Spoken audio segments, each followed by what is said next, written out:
আপনারা জানেন যে আগামী ফেব্রুয়ারিতে বর্তমান ইউনূস সরকারের বর্তমান যে অন্তর্বর্তীকালীন সরকার, এই সরকার আগামী ফেব্রুয়ারিতে বাংলাদেশের ১৩তম জাতীয় নির্বাচন ঘোষণা করেছে। তো বিএনপি যেহেতু এটা গণমানুষের দল, গণমানুষকে নিয়ে রাজনীতি করে, সাধারণ মানুষকে নিয়ে রাজনীতি করে, সাধারণ মানুষের অধিকার নিয়ে কথা বলে, তাদের দাবি দেওয়া নিয়ে কথা বলে, মূলত সেই উদ্দেশ্যে আজকে আমাদের প্রোগ্রামের আয়োজন।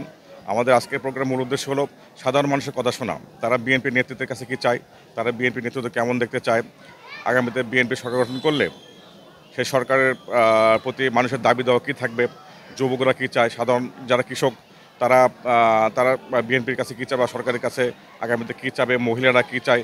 পাশাপাশি বিএনপির যে ৩১ দফা কর্মসূচি ঘোষণা করেছে, ৩১ সংস্কারের ৩১ ঘোষণা করেছে, সেই ৩১ দফার মাধ্যমে আগামীতে আমরা সরকার গঠন করলে, বিএনপি সরকার গঠন করলে মহিলাদের জন্য কী করবে, তরুণ যুবকদের জন্য কী করবে, ছাত্র সমাজের জন্য কী করবে, কৃষক সমাজের জন্য কী করবে, এই সবগুলো বার্তা মানুষের কাছে পৌঁছানোই হচ্ছে আমাদের আজকের প্রোগ্রামের মূল লক্ষ্য।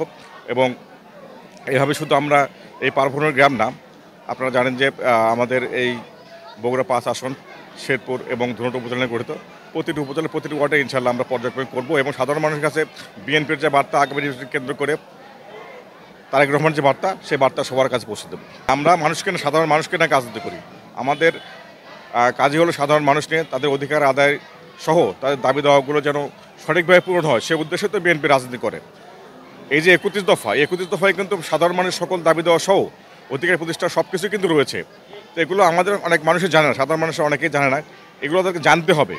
আর আগামীতে ৩১তম নির্বাচনে মানুষ বিএনপি কেন ভোট দেবে, ৩১ দফার কিন্তু তার একমাত্র উত্তর যে ৩১ দফার ভিতরে মানুষের সকল অধিকার দাবিতে সব কিছু অন্তর্নিহিত রয়েছে।